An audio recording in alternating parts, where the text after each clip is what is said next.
Lalu bagaimana membaca langkah politik dari PDIP khususnya Hasto Kristianto pasca mendapat hadiah amnesti dari Presiden Prabowo Subianto? Kami membahasnya bersama dengan analis politik sekaligus Direktur Eksekutif Parameter Politik Mas Adi Praitno. Selamat petang Mas Adi.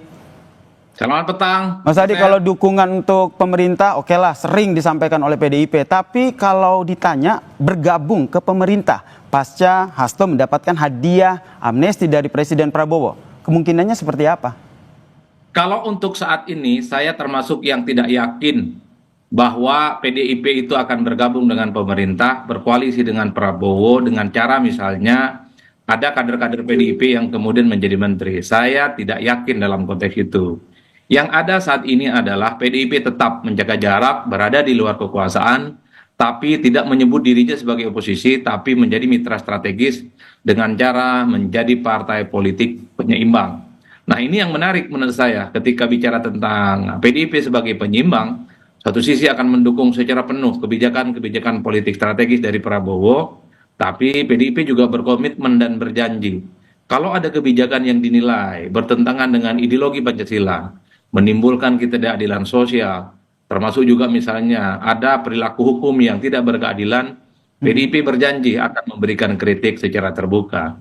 Bagi saya adalah salah satu sikap yang cukup moderat yang dipilih oleh PDIP hari ini jika dibandingkan dengan ketika di eranya Pak SBY. Kita tahu ketika SBY jadi presiden dua periode, 2004, 2009, 2009, 2014, PDIP langsung menyatakan diri sebagai partai oposisi. Hampir setiap saat dan hampir setiap kebijakan-kebijakan politik SBY bagi PDIP itu dikritisi dan kemudian menimbulkan konfrontasi yang tidak berkesudahan. Karena memang kita tahu ada jarak psikologis memang antara SBY dengan Mega, antara Partai Demokrat dengan PDIP itu kan tidak akur. Tapi ketika bicara dengan Prabowo Subianto, saya kira semua persoalannya agak berbeda. Secara personal, Prabowo dengan Megawati baik-baik saja, dan secara politik antara Gerindra dan PDIP bahkan diklaim sudah seperti kakak dan adik. Jadi di situ yang kemudian saya tafsirkan. Kalau kita bahasakan dengan bahasa anak muda saat ini, ini seperti teman tapi mesra. Di luar tapi bersahabat cukup mesra dengan kawan-kawan yang ada di pemerintahan. Mas Adi, sorry saya potong. Apakah ini yang jadi pertimbangan dari PDIP ini salah satunya adalah kalau kita berbicara soal Prabowo yang tidak hanya menjalin komunikasi dengan Megawati dan juga PDIP, tapi juga dengan Joko Widodo? Kalau saya membaca rata-rata secara umum, memang DNA PDIP itu adalah di luar kekuasaan ketika kalah dalam pemilu. Khususnya kalah dalam pilpres. Karena di berbagai kesempatan misalnya elit-elit PDIP selalu menegaskan bahwa kalau kalah itu memang sebaiknya di luar dan menjadi check and balances sebagai upaya untuk menciptakan kekuatan politik yang seimbang. Dalam konteks itu memang harus kita apresiasi, Mas. Di tengah semua partai politik kecuali PDIP hari ini, itu sudah menyatakan diri sebagai bagian dari koalisi pemerintah, hampir 90%. Tentu yang dikhawatirkan oleh publik, ini akan muncul apa yang disebut dengan bahaya dari sebuah stabilitas.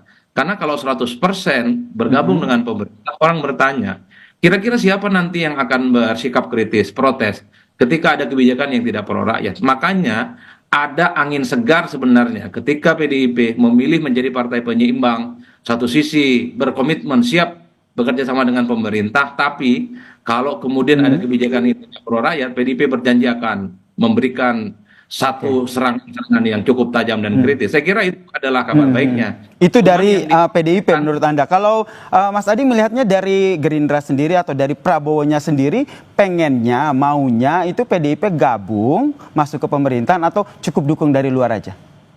Ya, saya kira memang kalau melihat rata-rata secara umum mazhab politiknya dari Prabowo Subianto itu adalah mazhab gotong royong dan merangkul semua partai politik.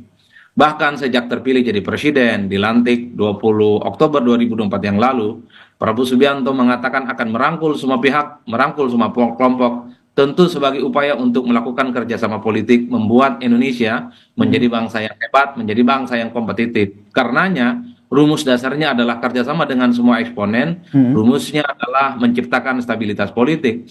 Tentu dari lubuk hati yang paling dalam, kekuasaan hari ini berharap juga PDIP sebagai partai pemenang pileg bergabung menjadi bagian di dalamnya, tentu untuk memperkuat bagaimana menghadapi persoalan-persoalan yang dihadapi. Tapi bagi saya, gabungnya PDIP ke pemerintahan Pak Prabowo itu hanya sebatas formalitas.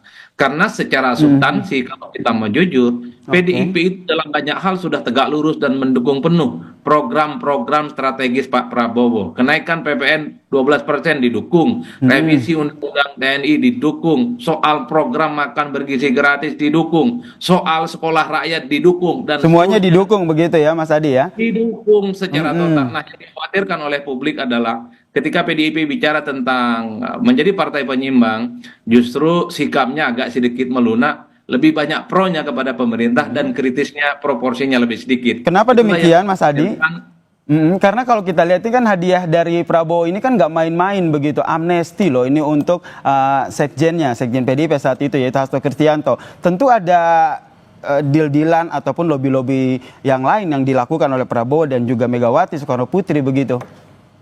Ya, saya kira sifatnya sangat prediktif lah kalau ada asumsi-asumsi macam itu. Karena kalau kita mau jujur sebenarnya secara prinsip, kan ada sekitar 1.116 orang yang diberikan amnesti, salah satunya Hasto dan kemudian Pak Tom Lembong yang diberikan Abolisi. abolisi. Iya, tapi memang yang selalu menjadi pembicaraan itu soal Hasto dan Tom Lembong karena ada argumen politiknya sebagai upaya untuk menjalin kerjasama, menciptakan harmoni politik sehingga tidak ada gonjang-ganjing dan kegaduhan yang tidak berkesudahan. Karena harus kita akui, Mas, bahwa sepanjang peradilan Pak Hasto dan Tom Lembong itu kan terjadi huru-hara dan gontok-gontokan bahwa baik Pak Tom Lembong ataupun Hasto itu kan dinilai nuansa politiknya jauh lebih kentara dibandingkan dengan persoalan hukum sehingga pemerintah saat ini dan pemerintahan sebelumnya itu dikritik sedang mentarget dan melakukan kriminalisasi. Jadi wajar kalau kemudian ketika muncul amnesti dan kemudian abolisi ini dianggap sebagai kado indah bagi PDIP dan kado indah bagi Tom Lembong dan para pendukungnya Oke, yang kado indah buat PDIP begitu ya amnesti ini.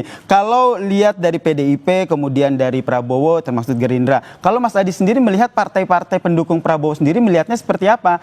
Sebagai sebuah ancamankah kalau PDIP gabung ke pemerintahan atau sebagai sebuah ini makin solid dong kita?